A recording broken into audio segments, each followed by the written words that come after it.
What's up, everybody? I got a 714 number. That's got to be an Orange County person. Yes, it's Who Danny Valentine. Hey, Danny. Welcome. How are you? Thank you. Good. How are you? I'm good. How was your day? Great. So far. How about yours? Not bad. A little crazy, but a typical Monday. So people will usually start rolling in here 3 or 4 minutes from now, and then we'll get going. Brian Schaffer from my team here in Austin is going to be on with us. I know he's got a showing at 6, but hopefully he'll be able to give some insight into how he's doing things and the systems that he's got working so that he'll help everybody out. Okay, great. Do you have the huddle every Monday? Yes, every Monday at this time. And then they're recorded, and I've got to, been having internet trouble at my house, so I've got to upload last week's, and I'll upload this week's and put them up in the group for people to be able to, so you can watch them whenever you want. So. Oh, okay, great. That's great. Thank you. Or listen. Today I'm not going to do video. Usually we do video, but I've been having so much internet trouble that I'm not 100% sure it's going to work on the internet, so I'll just rely on the phone. Okay, great. Thank you. Awesome. While I'm thinking about it, Danny, did you get the invite for Follow Up Boss? Did I do that?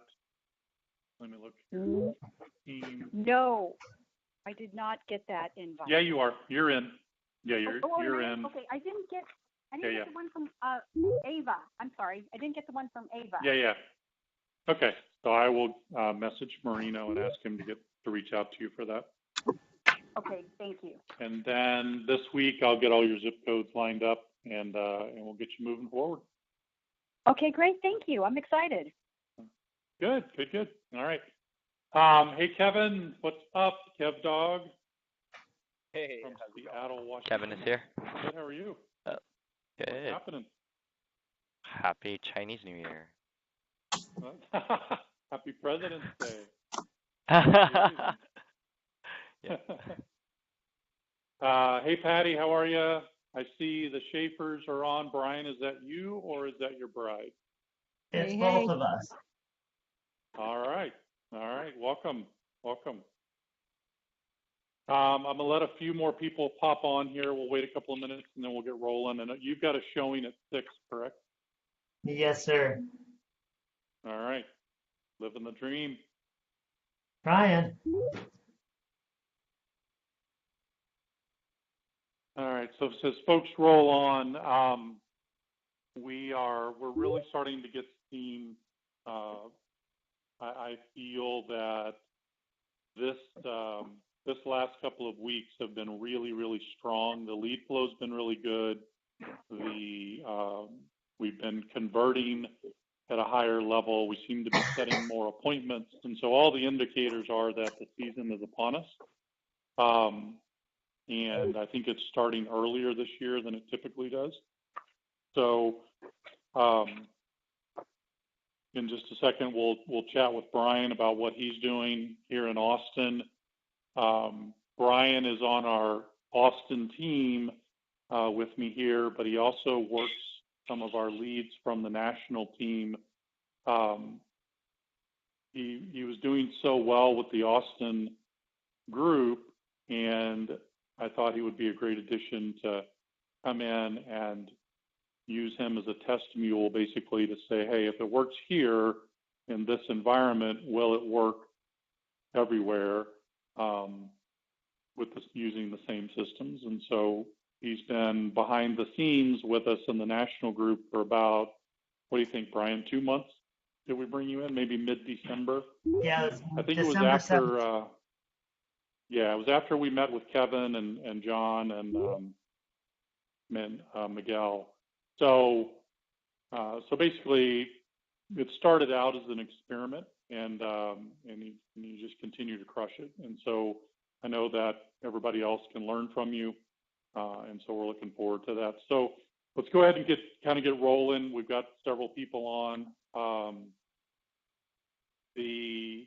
you're not, at the end, we'll do a Q&A session.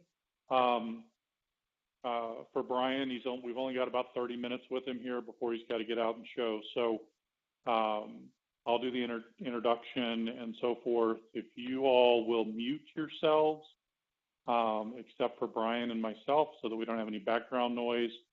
We'll go through what Brian is doing, a little bit of history, a little bit of setup, maybe a little bit of role play on how he handles the inbound traffic, and then we'll open it up at the end for Q&A.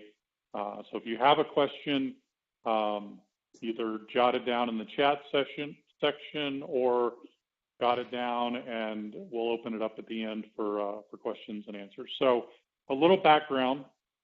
Brian Schaffer has had a multitude of jobs and businesses throughout his career. I met him about 3 years ago. He worked for an audiovisual company here in Austin, and they did our house, Kristen's and my home. They did all of our audiovisual stuff. And so when I met him, I realized he had a superb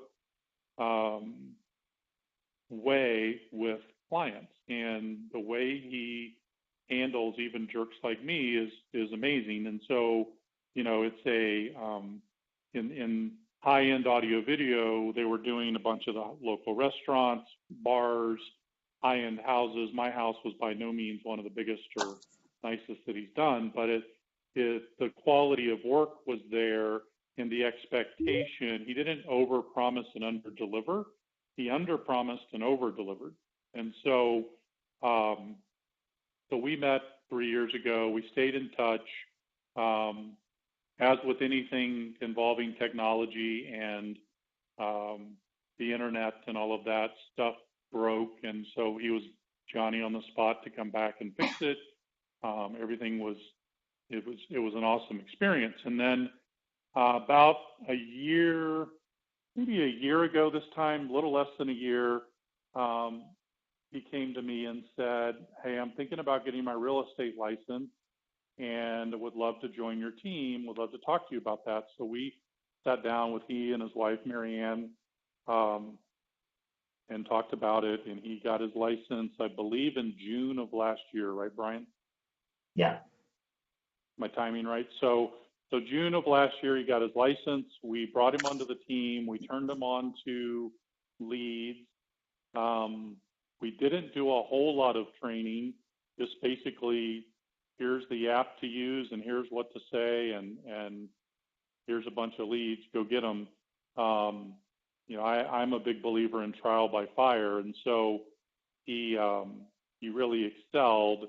His first 6 months in the business, he closed 11 transactions, made, I don't know, 75, 80 grand in the first 6 months, and just really hit the ground running. And he instantly became one of our top performers. And so I was talking with Kevin and John and Miguel in December from Zillow when they came down to Austin to visit us to review our first couple of months on the national team. And I said, "Hey, we've got this rock star agent, and he's doing everything that we want to do with everybody in the national group.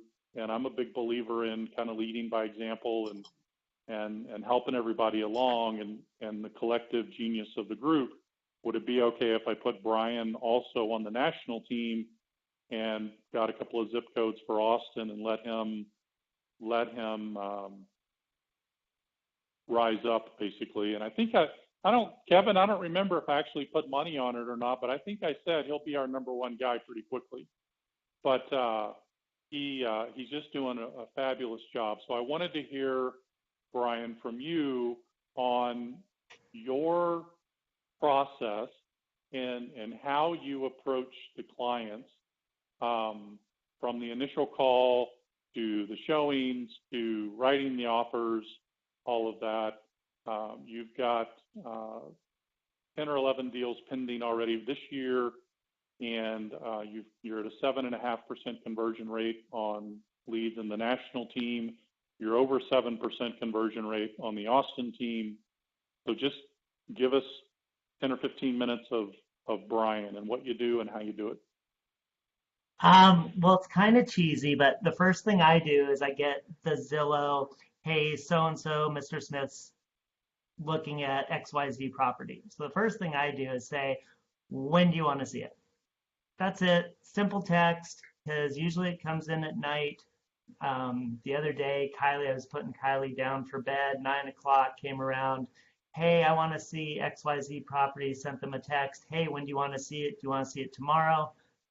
They texted back, yeah, that'd be great. Went and showed them the property. And I've been blessed that a lot of times that actually happens quite often, that we show them 1 to 3 houses and write up a contract. I do have a secret weapon, my wife, who just right now, I was at an inspection, talked to a girl that I showed one condo to 2 nights ago, and Marianne just wrote up that contract, and I'm hoping to have that executed tomorrow. So it's really nice having speed on my side, I think is my biggest advantage, because if you wait, somebody else will say, I'll show you that house or I'll show you that condo. I don't really even know if that condo is even available when I say, hey, do you want to go see it? I just say, let's go see it. If the next morning it becomes unavailable or went pending, I'll say, hey, I'm really sorry, but let's go look at this one. I am much more impressive in front of you than I am just talking to you or emailing you over the phone or on the computer. So I really like to get that face-to-face time. Plus, I look at houses and condos as products. When I sold TVs, everyone wanted to know how big it was, how many lines of resolution did it have, how many inputs it had. And for me, it's the same thing with houses. How many bedrooms does it have? How many bathrooms does it have? How much square footage? What's the tax rate? So I like to go look at houses regardless. I know a lot of people want to do the LP Mama thing, and that's great. And if it's like an hour away, I would probably do that. But most of my stuff is 10 to 20 minutes away. Happy to go see it, because the next time someone calls me on Zillow on condo XYZ, I already know about it. I have input. I can say, yeah, it's a great little condo. Love the location. It's on the top floor. So it gives me that insight, which I really like. So I've just been kind of blessed in that, having a secret weapon like my wife that can write up the offers while I'm out showing, having Kristen as someone that I can call almost. I tell her that I'm basically 7 to 11, 7 days a week, and she was okay with that. And I can honestly say on more than one occasion, I've abused it and called her at 9 and 10 o'clock at night, and she's answered the phone. When I do my handshake with Kristen, I tell her, hey, these are first-time home buyers. They're looking around $300,000.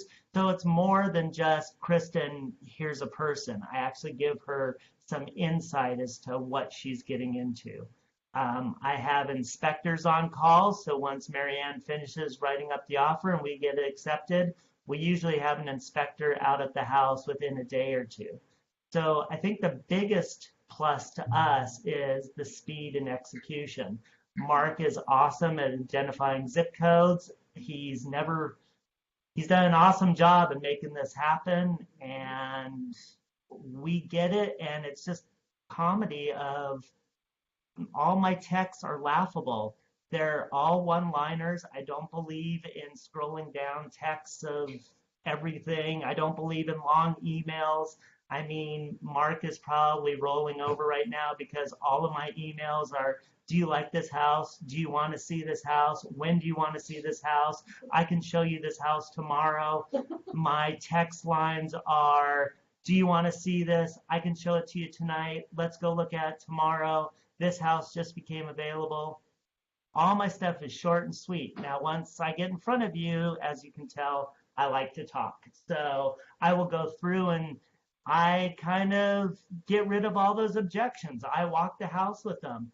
Oh, those are laminate countertops. I hate the countertops. Great. I've got a granite gal, put new granite in this place, no time. Oh, I hate the color. paint the cabinets white. They look awesome. So get rid of those objections. Make it exciting for these people. People want to be excited about the house they buy. And I think that's my biggest plus is I look at whether it's $1 million house or $100,000 fixer upper, look for the good in the house. Great location. Yeah, there's the cabinets aren't the right color. That means we get money off. That's a good thing. So try and turn all the negatives into a positive, make it an exciting experience. If you wake up in the morning going, wow, I've got 6 showings and I'm just exhausted, you're not going to transfer that excitement to your client. So everybody, I think, needs to be excited about their purchase. I think, you know, it's a big investment, and whether it's your 10th home or your first home, if you're not excited about something, why would you buy it? And when it comes to answering the phone, I kind of put it as, if I said, if you answer your phone, you could make $1,000 or $20,000, depending on what market you're in. Would you answer your phone? Heck yeah, you'd answer your phone. And when I get a live lead, which I got just coming into this meeting, she really wanted to rent, but after talking to her, and we have USDA programs and programs as low as 3.5%, she's like, well, maybe I should look at buying. So I'm going to get her information, send her to Kristen, and hopefully we can get her qualified to buy a house. And even if they aren't, a lot of times we've worked with people that 6 months down the road, now they can buy because they did get credit repair and now they're homeowners. So it's nice to have a team. It's nice to have Mark giving the zip codes and the leads. It's nice to have Marianne who writes up all my offers and does everything for me. It's nice to have Kristen to be able to call. It's nice to be able to have my inspectors at my disposal. It's also nice having home builders. I have home builders that I will call and find out their inventory, so I don't even have to go down because a lot of their inventories aren't even on the MLS. So, it's all about building those relationships. And knock on wood, life's been good. Very cool. So if I'm hearing, I picked up a bunch of stuff, and I hope everybody else did, but I'm gonna give a quick synopsis of what I heard. So I heard speed to lead. I heard that you're not running them through LP Mama. You're taking risks, and you're going to take a risk on somebody.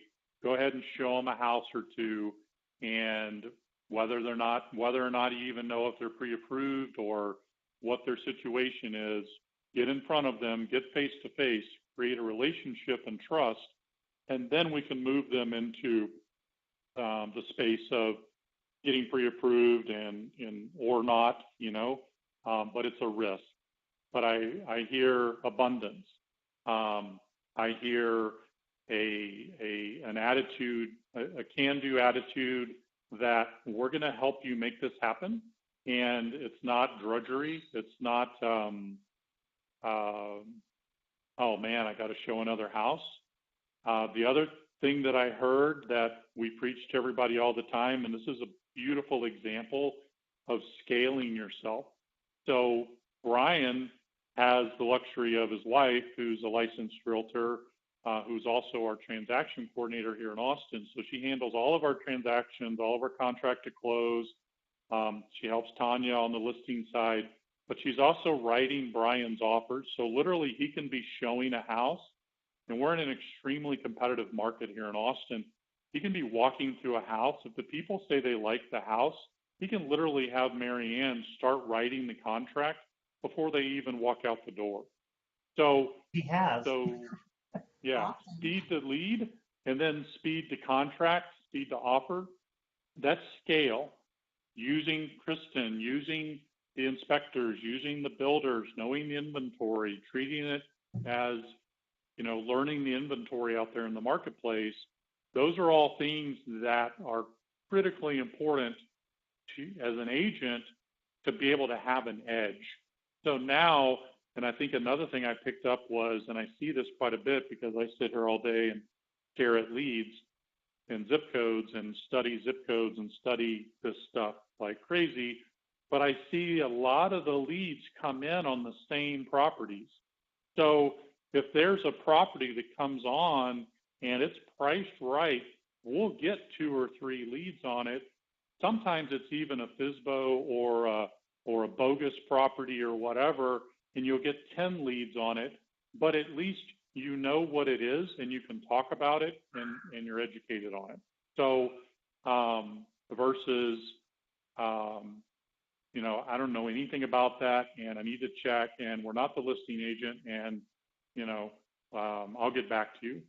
That's today's consumer is in some cases even more empowered than we are, and they expect instant gratification and they expect information. And I think Brian does a great job of learning that and staying abreast on that. So will it work for everybody? No. Brian's a freaking machine. He's working. I mean, literally, Kristen's and my nightlife has changed because now we're taking care of business from 9 to 11 instead of taking care of business. So, you know, it's changed, but sorry. Right. Yeah. But I'll take it. So, you know, it's a mindset shift. I think it's abundance.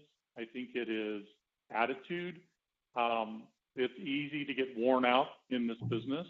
And if we're truly trying to help people and truly trying to serve them and coming from the heart, it's going to translate into wins for each of you and for dollars in your bank accounts. So thank you, Brian. What I'd like to do, because we need to get you out to that showing, I'd like to open it up for questions. Remember that most of you are muted, so you'll need to unmute yourself if you have a question, and we'll try to work through, let's just take 10 minutes or so and go through what questions anybody might have. I have a couple questions. Okay, Justin. All right. Hey, Brian, how's it going, man? Justin Gotro from Lafayette, Louisiana. Nice. How you doing? Good, man. Good. Hey, don't want to take up too much of your time, but let me ask you this. I got a couple questions. Just trying to get a feel for, you know, the different kind of playing fields we're on here. But also trying to figure out what your process is. Let's just say a new lead, or how many homes do you show before bringing up the pre-approval conversation? One. I mean, what I do, typically it's a Zillow lead. So it's XYZ property is what they're interested in. So I'll say, hey, great, XYZ property is available. Let's go see it. Like what I'm doing in 30 minutes. Guy called me earlier today. Hey, I'm really interested in this piece of property. Can you show it to me at 6? Sure, no problem. House is vacant. Gonna go meet this guy. So after I walk the house with them, you know, hello, Mr. and Mrs. Smith. How are you doing? Walk the property. Hey, they start looking at the kitchen. Is this what you're looking for? Do you need more bedrooms, more bathrooms? Oh, no, 3-2 is great. Do you like a single story, 2-story? No, single story's good. You know, our school is important to you. Oh, yeah, we have a little one or a little one on the way. So you don't really give it a script. You just kind of go through it with them. Do you like the kitchen? Yeah, it's a little small. Okay, so you want a bigger kitchen. So you're feeling out what they want without going through the script of how many bedrooms, how many bathrooms, how much square footage, what the school district is. You know, hey, have you talked to a loan officer? Because before I can write up an offer, I need to get that pre-approval letter. Oh, no, I haven't talked to anyone yet. I got a great gal. She is awesome. Let me give you your information. And usually Kristen will call them literally by the time they're at their car. So I kind of just do it a little differently because, yeah, like Mark said, I'm taking a risk, but I don't view it as a risk because I'm learning about the house. So the next time someone calls me about that house in Round Rock, I can speak from experience. Oh, it's nice, but, you know, it's got laminate countertops. The backyard's a little small. People want information because, believe it or not, they can pull up a lot of information just on Zillow. But knowing, you know, how big the backyard is, or yeah, the kitchen needs a little bit of remodel, that's something they may or may not be able to see, and they want you to have that expertise quickly. And I'm not going to say you're going to know about every single house in Louisiana, but I'm sure you work certain parts and you kind of got to get a no for that feel. Okay, let's say you walk in with that same lead throughout the house, and then they start talking about how they need credit repair and whatnot. What's your process for this buyer after that point? Well, credit repair is something that I run into a lot because I do a lot of first-time home buyers. So, I'll get a feel for it. Kristen has a program that allows you to do credit repair, so that's a huge help. You've got different loan options now here, at least in Texas, where we even have ones that are down to 0 down now. We've got financing used to be at 640, and I think they can go down to 580 now. So, sometimes credit repair takes a month, sometimes credit repair takes 6 months. But you're cultivating that relationship of, okay, because most realtors are going to drop you like a hot potato if they find out you can't get qualified. I kind of nurture those people where I'll check back with them. Hey, how's it going? Oh, yeah, we're doing great. I had one client who he did private security, and they finally said, you got to go get a job, get a W-2. It'll happen. He went and got a job. So I'm hoping in the next 2 weeks, I'll be able to get him into a house. Okay, so let's just say, all right, they need 6 months of credit repair, and they are wanting to continually go see homes within that 6 months. How do you handle a It lead like depends. that? What I've done with those people is, again, I'm not driving all over town. The one couple that I was just telling you about, they're in Cedar Park, so that's about 20 minutes away. Will I show them every weekend? No. But will I send back an email every couple of weeks? Hey, this one just came up on the market, and then I go spend an hour with them. I think spending an hour with someone every month or every couple of weeks is not a bad thing to do. And I've done that. For the last 6 months, I've probably spent 6 hours with these people, but you know what? They have friends and they're like, oh yeah, Brian's the best. I love our real estate agent. You can't buy that sort of advertising. So I like being in people's face. And again, I'm looking at inventory. I look at every house's inventory. So when a new house comes on the market in Cedar Park, it's in their price range and in their school district, I'll call them and say, hey, I want to go take a look at it. Because I'd like to go look at it anyways. So it works for both of us. Yeah, and Justin, I think that, I think what you're driving to is, do you waste time on people who are in credit repair? But you have to look at the whole. It's just like people who buy $30,000 lot. That doesn't mean they're bad people, and they have friends and they have family that can buy also, and eventually they're going to move up, they're going to build, they're going to do different things. Every person's going to be different. I don't think you can shoehorn people into, well, you're 6 months out from buying, so I'm not going to do anything for the next 6 months with you. But at the same time, you have to understand the value of your time, and you've got to be able to be a judge of people and a judge of character. And if you meet someone and they're the scum of the earth, you're probably not going to hang out with them, and you're probably not going to want to show them again. But if they're decent people, they probably have decent friends and a decent family, and if you keep them excited about the process, and that's what I hear Brian doing, once a month, once every couple of months, take them out and show them something to keep them engaged and keep them excited, because many people that go into credit repair never come out of credit repair because it's work. They have to do what's needed in credit repair to make it work. It's not just, hey, pay $1,500 and magically your credit's going to get better. You have to work at it, and they need to understand that this is a partnership. This is a business. We're trying to help get you into the home of your dreams, or get into a home, period. And we can help you do that, but we need your help doing it also. Well, and like what Mark said, you have to read the people. If you're not like thinking these people are cool or are reasonable, cut your losses. But if they're good people, but they had problems with medical bills and that killed their credit, or 2008 came along, and I can sympathize with a lot of people. I mean, I just got crushed. And it was a hard build back up, but I don't think I was a bad person. I just think FICO didn't like me. So, it sometimes takes time. And I think I'm a little bit more empathetic to give you a little bit of history on a house we have in California. We bought the house for $800,000, went up to $1.2 million, went down to $450,000, and now we're finally back up at 750, and that's all within a 10-year period. Stuff happens. But, if you meet people and they're good people and they're really actively trying, and I know they're trying because if someone said, hey, you got to go get a job, and the guy goes and gets a job, I know he's trying. And I'm willing to work for that. Okay. That's a lot of good information. I definitely appreciate it. But that's something Awesome. you're Thanks, just going to Justin. have to do a judgment call on because, again, you got to read people. And, the interesting thing about Zillow is all it takes is a click, and now you're engaged with someone. That click could be $1 million, or that click could be nothing, but you just got to kind of figure it out, see what it's worth.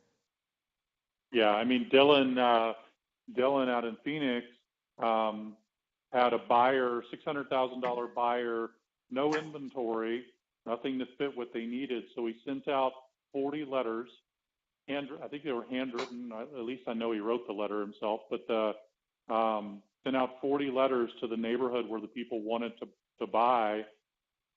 A seller called him back and said, yeah, we'd consider selling. He put that house under contract this weekend and is listing the buyer's $500 and something thousand home.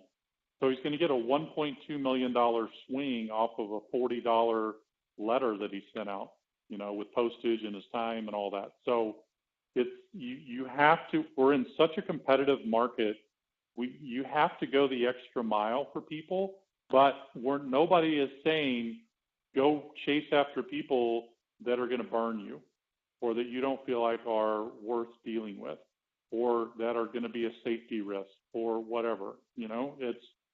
I know Patty struggles in her market with, 2 out of 10 people will actually qualify, but all 10 people want to go see homes and get excited about the process. That's just the nature of her market and the military folks that she deals with. I mean, it's a transient type environment where, they may or may not have a great job history, or may not have medical issues or medical bills and all that stuff. So we have to help people. And at the end of the day, the more people we can help, we don't have to work with everybody. And I want you guys to hear that loud and clear. Just because I paid for a lead, $100 or $150 or whatever the lead costs in your market, that doesn't mean you have to put yourself at risk or waste your time on somebody that is not going to work out. But I can guarantee you, you do not judge people only on appearance or what they drive, because there are some mega wealthy people that you would never know have the money and the things that they do. It's crazy. So just try to judge character, follow your gut, follow your instincts. But I think it's give people the benefit of the doubt. And if one, lead from your heart. That I learned 2 weeks ago in LA, or whenever I was out there, amateurs lead from their head, pros lead from their heart. So use your heart, follow your gut, and just because you read something or heard something or it works this way for one person, and that doesn't mean it's the ultimate way for you. It's simply, in Brian's case, he's working his ass off. There's a reason he's at 7.5% conversion rate, not because he's not working. It's because he's working from 7 in the morning until 11 at night, and he's instantly responding to people and getting back to them. He's not going to win them all, but he's going to have enough swings at the ball to hit it enough times to be successful. Other questions? Other thoughts?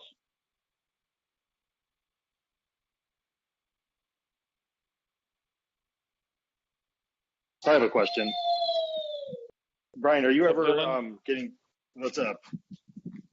Are you at all during the process getting a buyer broker signed or no?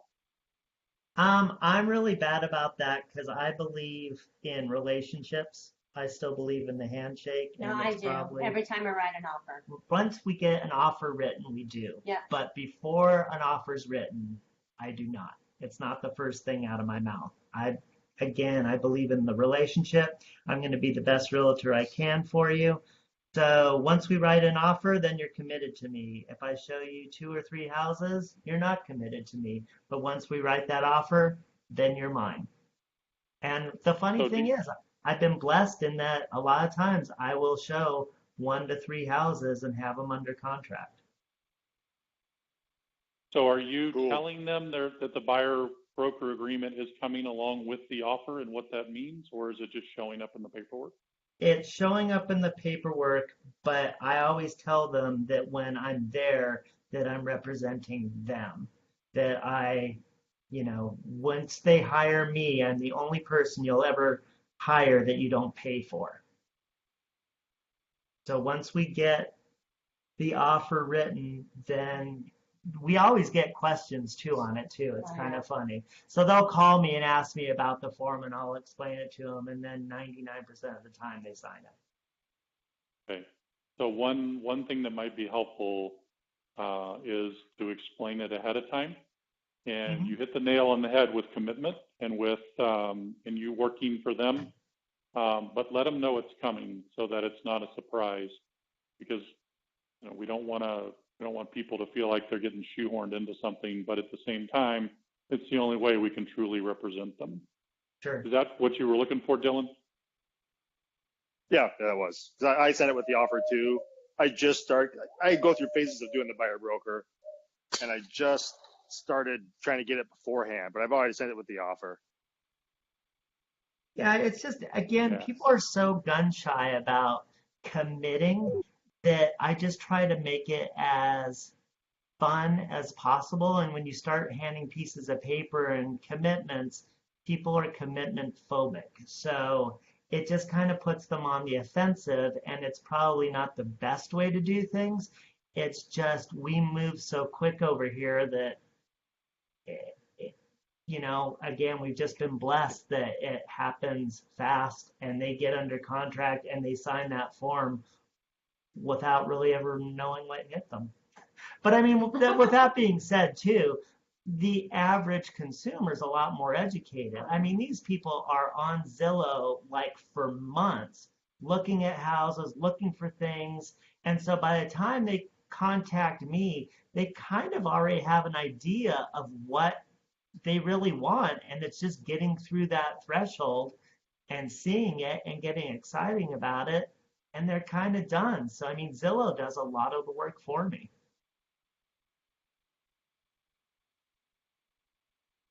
Okay, yeah, agreed. Cool. All right. Anybody else? We need to get Brian out to his showing.